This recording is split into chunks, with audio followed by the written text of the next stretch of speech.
Hey, I'm Marty Schupak of Schupak Sports. I'm down today in beautiful Margate, New Jersey, and I'm here with my very close friend, Bobby Woods. Bobby, I've known him for like over 20, 25 years, and he's one of the premier hitting coaches in the whole United States. He played in the Cub organization. When I heard him talk about hitting, I kind of segregated him from a lot of the other coaches I heard talk about hitting.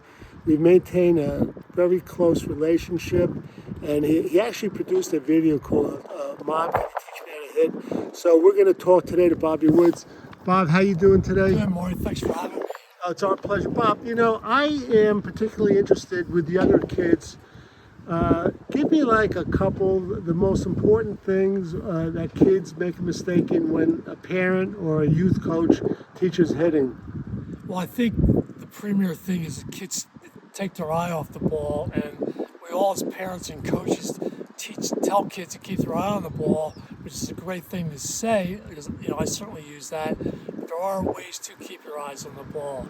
So what I like to tell kids and parents is that when they make contact with the ball, their head is down and their nose and chin is directly in the middle of the ball. That gives them perfect direct vision to the ball. But after they hit it, they keep their head down for a second, then they look up. Because a lot of kids today, before they hit the ball, they look up, they hit pop-ups, they pull off the ball, which means their front side of the body pulls off the ball, and they really never see it. So putting your head down as you swing and keeping your eye on the ball, even after you hit it for a second. Let me interrupt you there, Bob. I've seen some parents and coaches, sometimes they'll take their bucket of baseballs and they'll color code some of the balls different colors, either with a Sharpie or like something they picked up, a circle from like a stationery store. Does that help them if they have to focus on a certain color on the ball coming in, or is that a waste of time? I think it's a great, wonderful idea because the kid has fun because he's really concentrating on the color. Then after he hits it, not as he hits it, he tells you what color he hit. And I think it's sort of like a little competition with the kid. It just makes him really feel good about himself. And I think it's a great way to teach focus and to get the eyes on the ball. What about the batting stance in the batter's box? I know when I coach, a lot of kids, it would drive me crazy. First of all, they'd stand too far from home plate, number one. Number two, they'd have the different stance, a different position every time they went to bat. So what's your recommendation on the batting stance? Well, there's three batting stances. There's the parallel even stance. There's the open stance. I'll talk as a right-handed hitter right now. You can just reverse it if you're left. The open stance is when your left foot's in back of your right. And there's a closed stance where the left foot's in front of your right, which I wouldn't recommend that because it causes all kinds of problems. There are some hitters that hit that way successfully, but I'm not a big advocate of that. So as a general rule, I like to tell these hitters to have their feet a little bit shoulder width apart, go with an even stance or an open stance. If you're a right-handed hitter, what I do as a player is I hold the bat in my left hand, and I emphasize left hand, not right hand, not both hands, and just touch the end of the plate with the end of the barrel. And if I feel pretty comfortable, then I know I can get the outside pitch. If I have to really reach far, I know I'm too far. And of course, if you're too close to the plate, you can read that automatically. Bob, growing up, I always heard the name Charlie Lau, and he was associated with George Brett. I understood he was a great hitting instructor. And one thing I took from Charlie Lau, and it would drive me crazy with kids, they'd stand up there stiff as a board in a ready position, and the pitcher would be tying his shoe. He'd take 5 full minutes, and I tell the kids, you got to relax. So Charlie Lau had the theory that you should rest your bat on your shoulder until the pitcher starts his windup.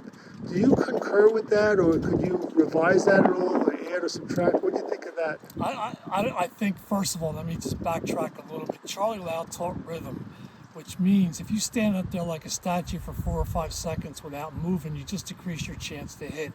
So some hitters, they'll move their bat like this way, like this. They'll move their hips back and forth. Now, you can't be doing that as the pitcher's releasing the ball, but you can kind of idle a little bit and then slow your body down and shift your weight back to get power, just like a tennis player receiving a serve, hundreds of miles an hour or whatever they hit it at.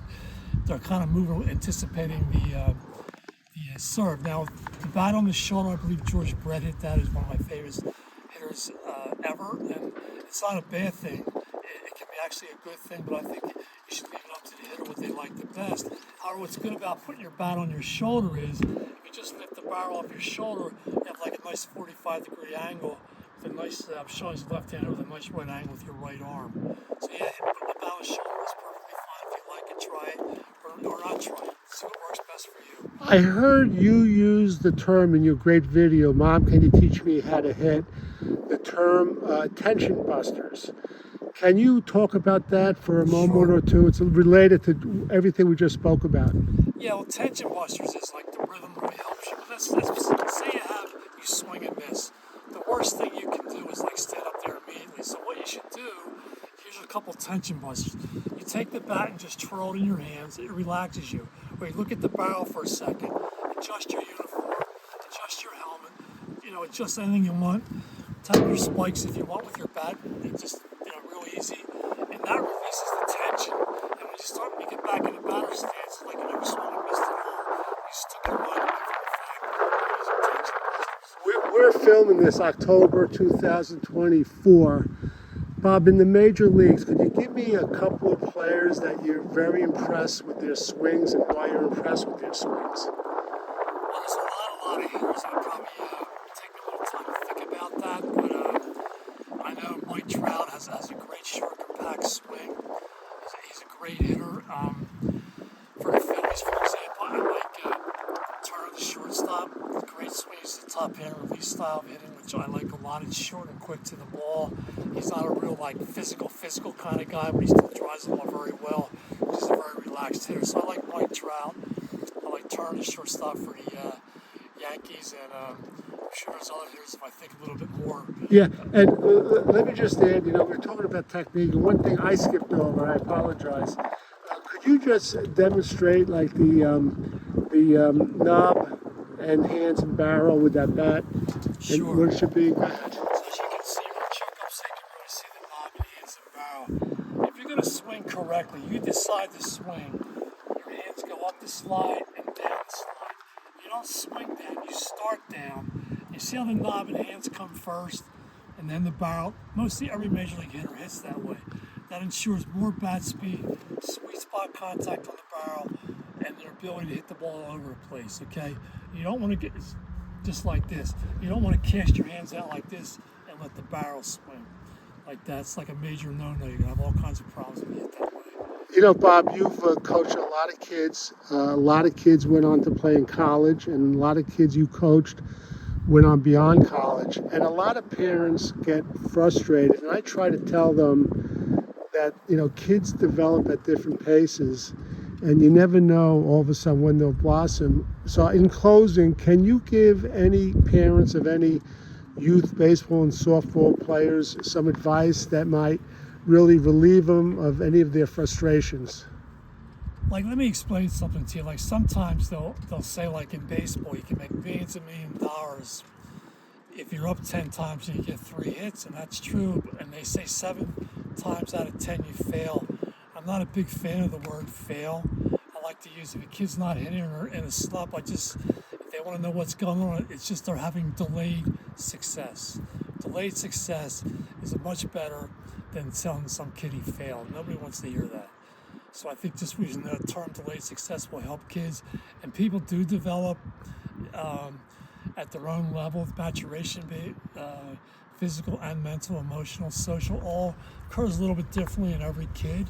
So just give them time, and you can make 20 outs in a row, but you get that hit on your 21st at bat, all of a sudden you feel great. You might get 6 hits in a row. So it's a continuous process. Try it if you're going to get coaches. Hope that those coaches don't come off with the attitude, I know everything, because no one knows everything. My son went to college in New York City. I was in the subway a million times, and I tell people, if you're sitting next to a 99-year-old woman on the subway and you talk about hitting, listen to what she has to say. Listen to everybody, because they can just really help you. It might be a phrase, a term, an example, and just listen and ask questions. Okay, we're going to wrap it up. We've been talking to Bobby Woods from Bobby Woods Baseball, and he gave some good hitting tips. Bobby, quickly, where would they find you on the internet? What's your website? My website's bobbywoodsbaseball.com. There's a couple of DVDs on hitting and pitching and catching that you can download. It's only $1. I think it's well worth $1. bobbywoodsbaseball.com.